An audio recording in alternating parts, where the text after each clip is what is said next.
Hello, and welcome to the National Gallery. My name is Matthias Wivel, and I am the curator of 16th century Italian paintings here at the gallery. That means this room and the ones you have around here. This is part of a series of lunchtime talks on selected paintings in the gallery, and they happen every Wednesday. You can find the program online or by going to the information desk. My colleagues will be talking about a wide variety of paintings over the next several weeks. This is the second of 6. I am talking about this picture, the portrait of Julius II by Raphael. It was part of the foundational collection of the National Gallery, the first Raphael to enter the collection. It belonged to Julius Augustine, who was a banker and whose collection became the foundation of the National Gallery, along with the Beaumont collection. But that's a different story. I want to concentrate more on what we see and the context in which this painting was made originally. What we see here is a pope, and I think he is recognizable as a pope because we know what popes wear, but also because this picture has basically set the standard for papal portraiture ever since. This is one of the quintessential portraits of the European tradition, in part because it does this.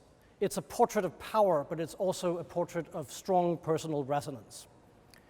And we recognize it in part because it's famous in itself, but also through the many derivations and other, like portraits inspired by it, most famously by Velázquez, by Titian, but also by Raphael's contemporaries, Sebastiano del Piombo and Titian, and also actually and serendipitously over there, the Scipione Poltrone portrait of a cardinal over there. You can see that it's based very much on the model established here. The cardinal sits in a chair in very much the same way as you see here. That's a Roman picture of 2 generations hence, like 2 generations after this. It reverberated through Guercino and Domenichino, and to the 20th century, Francis Bacon famously made his reinterpretation of Velázquez's very famous portrait of Innocent X. So it's one of these pictures that has always gathered a lot of attention, and it was immediately recognized as a major work when it was first exhibited to the public in 1513 at Santa Maria del Popolo in Rome, at the high altar, to the left of the main image of the Virgin and Child at the high altar in that church, where everybody saw it, and we have the first records of it. At that point, the sitter, Julius II, had been dead for about 8 months. And it's the story behind that and how it ended up in Santa Maria del Popolo that I will be focusing on here. We recognize him as a pope, as I said. He is sitting in a high-backed chair. He is wearing his choir dress, not his full regalia, not the stole that he will wear when giving Mass. This is his choir dress, so when he is at an official function but not performing Mass. And that includes the rocchetta, the white cassock that he wears here. It includes the mozzetta, which is this red cope, ermine-lined, as you see, very, very finely rendered by Raphael, with little pieces of the lining sort of sticking out under the buttons. And the camauro, which is the red cap. He's sitting in a high-backed chair with these 2 gilded pommels very prominently displayed. I'll return to those. And behind him is a green curtain, a damask curtain, which establishes, I mean, the color coding of this is very strong. It's the red and the white, in themselves great contrasty colors, and then against the green. It wasn't always thus. I'll return to that too. So that's what we see. And this is a portrait meant to represent the Pope's power to an extent. It's a portrait of power, but it's not just that. Pope Julius II had been made Pope in 1503. He was of the della Rovere family, which was a family from northwestern Italy, from Liguria, and whose power center was in Urbino. And he immediately asserted himself very powerfully as Pope. And also as somebody who could clean up after his predecessor, Alexander VI, the infamous Borgia Pope, which whose reign has gone down in history as one of the most horrible in the history of the papacy. And he was also very controversial, Julius II. He was a very assertive sort of imperial pope. He expanded the reach of the Papal State further than anyone what he had done before. He engaged in war throughout most of his career. So became known as the warrior pope and was widely hated by his enemies, but very powerful. And what he also did was to reestablish really Rome as the center of power, one of the main centers of power in Europe. Rome had, since the Great Schism, about not even a century before, where there were two popes, one in Avignon and one in Rome. Rome had sort of gone to seed a bit. It was even though it was the seat of the papacy, it was no longer the great city that it had once been. And Julius II instated a very progressive and very ambitious program of renovation of the city. And he was because of that, he was one of the great patrons of art, one of the greatest in European history. He was the patron of Bramante, who built the Belvedere behind the Papal Palace, who initially planned the new St. Peter's, which was later finished by other architects, including Michelangelo. He was the patron of Michelangelo, who painted the Sistine Chapel ceiling for him, and who also planned his great, almost emperor-like tomb for St. Peter's, which he never finished. But that was really one of the ambitions. And indeed of Raphael, who painted his private apartments in the Papal Palace on the third floor, the stanze, as they're called, and which have some of Raphael's most famous paintings, including the School of Athens, with all the philosophers, one of the quintessential images of European culture. And he was actually painting those rooms when he was painting this portrait, Raphael. So very important in terms of art patronage.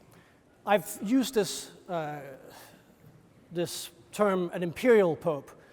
He was very consciously associating himself with the Roman emperors. He took the name Julius from Julius Caesar, or at least that's conjecture. I mean, it's clear that he was aware of that example of the first Roman emperor, and indeed somebody who was not shy of asserting the power of the Roman Empire in terms of its territorial possessions, which he expanded, and of course his wars against the Gaul, which again for Julius, his main enemy through his reign was the French. So there was that association with Julius II, but also Constantine, another of the first Christian emperor, and he used Constantine imagery in his processions and so on. So there was a real consciousness of a continuity from the Roman Empire into Christianity, and a modern emperor being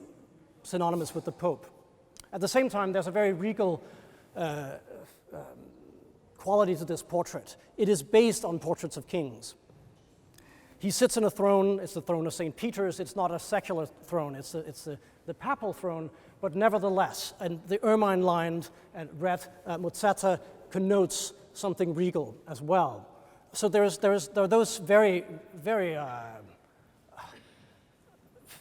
aspirational, one might say, associations of secular power as well. And that is one of the reasons why he was so controversial, is that he was so focused on secular power.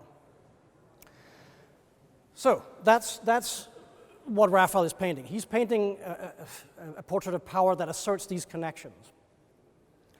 So originally, he had a blue backdrop. We've discovered that through cross-sections and X-ray analysis and infrared analysis, that under it there was a blue backdrop which had symbols on it. And you see still in the green here, you see the crossed keys, which are the keys of St. Peter, one of the symbols of the papacy.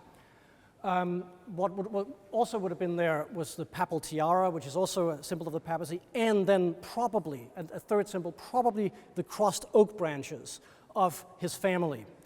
Della Rovere means of the oak, and that's his family. So his family emblem would have been intermingled with the the symbols of the papacy. And indeed, even though that was suppressed and in favor of the green, which I think helped the picture immensely. I mean, if you can imagine blue and probably yellow for the symbols. If you had blue and yellow behind that, it would have been a very busy and disorienting picture. So I think for pictorial reasons, it was decided to suppress that. But the acorns you see on either side, those pommels, those gilded pommels, are signifiers of his family origins, his della Rovere. And indeed, at this time, the papacy was dynastic, just like a kingdom would be. It was the major families of Europe competing for the throne of St. Peter's, and there was an idea of building a dynasty. For Julius II, his major antecedent was Sixtus IV, who was his uncle and was Pope in the mid-15th century, mid to the third quarter of the 15th century. And he looked up to him and imitated a lot of his plans for renewal and architectural works and so on. So all those connotations are in here. However, there's something else going on too. Oh, I should just say before I get to that, another very clever way of connoting his power as the Pope and his connection with the Church and with Christianity, more like with the theological connotations, is the fact that he's wearing these rings, and the Pope would wear rings. We usually allowed 3 rings. He's wearing a few more. But the rings, you see, are in red, white, and green. It's the same color scheme as the rest of the picture. It's very clever on the part of Raphael to mirror the color scheme in the rings. And those colors at the same time are the colors of faith, hope, and charity. Faith being white, hope being green, and charity being red. So he's intermingling symbols of theological symbols with those of regal symbols. However, there is something about this picture which is quite remarkable for somebody who was known as this aggressive, choleric figure, this larger-than-life figure who famously asked Michelangelo, when Michelangelo was to portray him in a statue in 1508 in Bologna, to show him not with a book but with a sword, because he was the warrior pope. Here he appears rather frail. He appears old, and we see him from slightly above. We look down on him. This is incredibly surprising that somebody of that character, when any description of him, would allow himself, would even want himself to be depicted like this. And we don't know why that is. But it's testament to Raphael's greatness as a portraitist, I think, that he manages to incorporate that human aspect of the Pope, while at the same time giving him all the accoutrements and making this a memorable image that will anchor him in our minds as the great leader he wanted to be represented as. There are good reasons why he looks like this.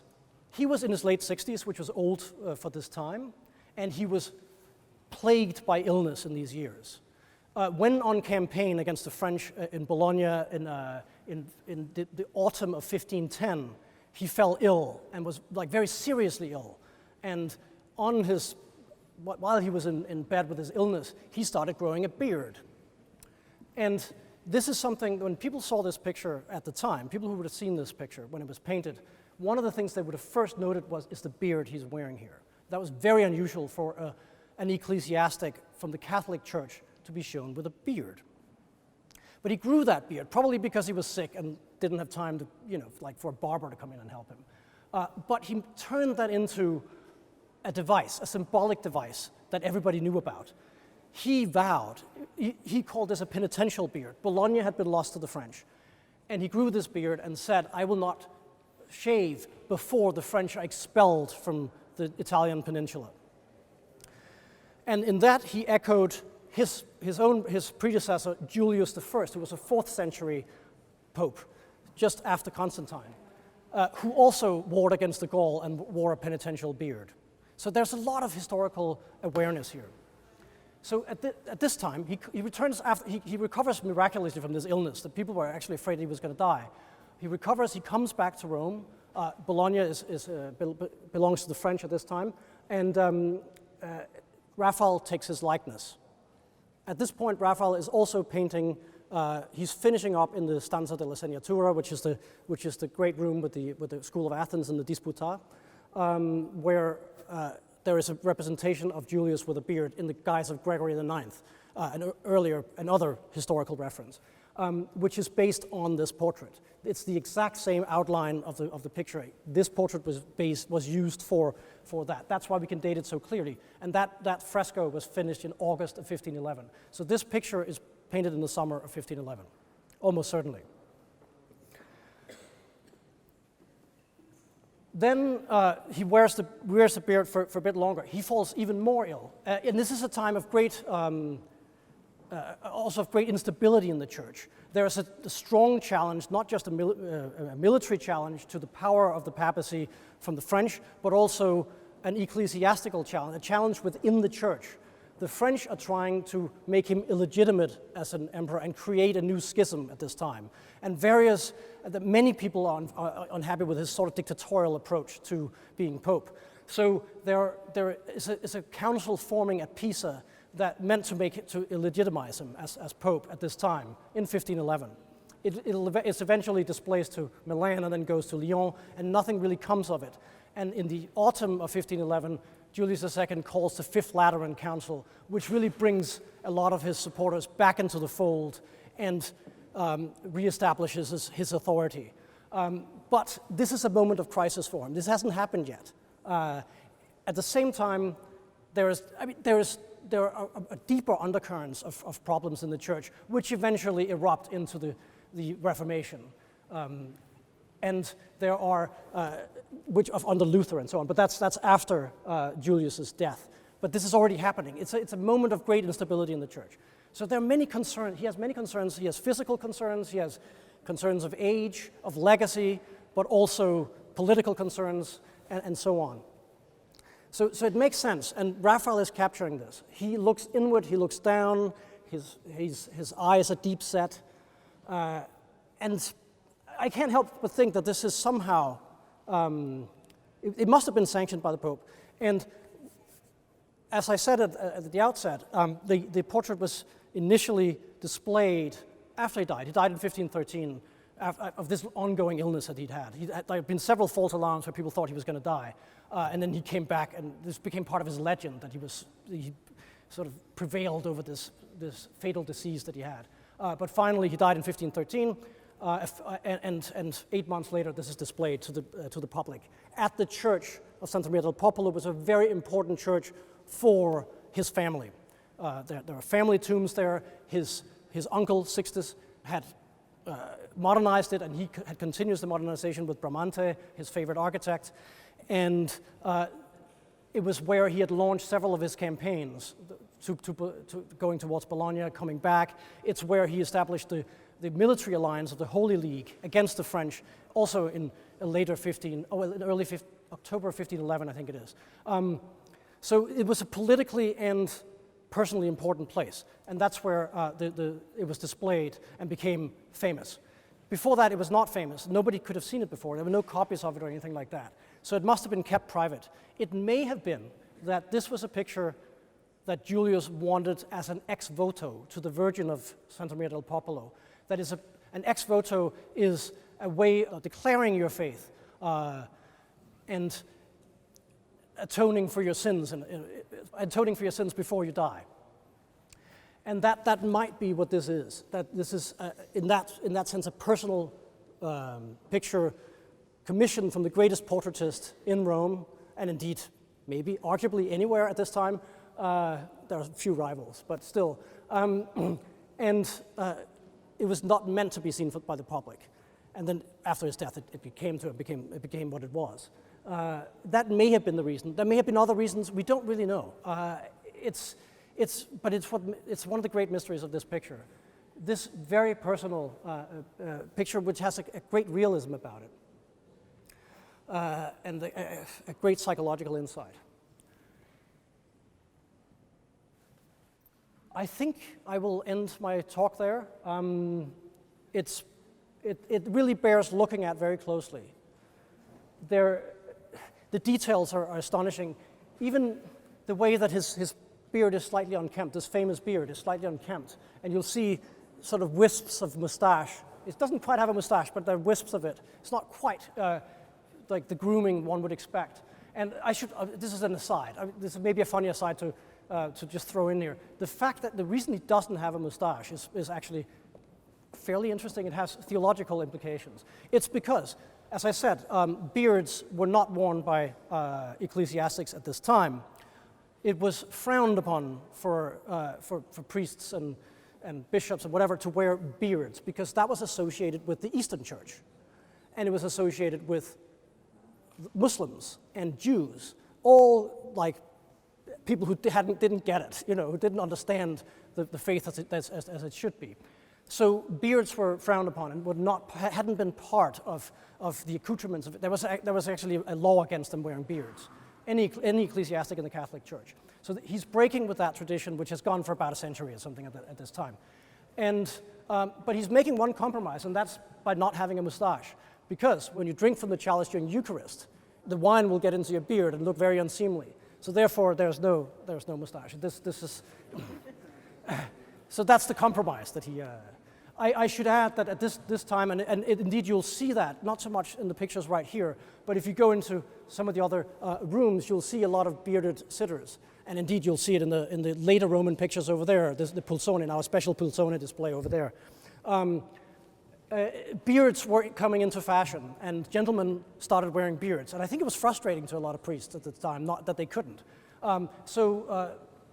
Julius is not direct successor. He was a very short-lived pope, Adrian VI. But then the Clement VII, well, there were several successors. Sorry, I'm getting it. There was first Leo X, then Adrian, and then Clement VII in the 20s actually issued a bull allowing priests to wear beards. He also wore a penitential beard after the sack of Rome in 1527. It's a different story, but that changed. He changed the rules. So, but Julius was a pioneer for facial hair in the church, and this picture reminds us of that, and it would really have been one of the noticeable aspects of it.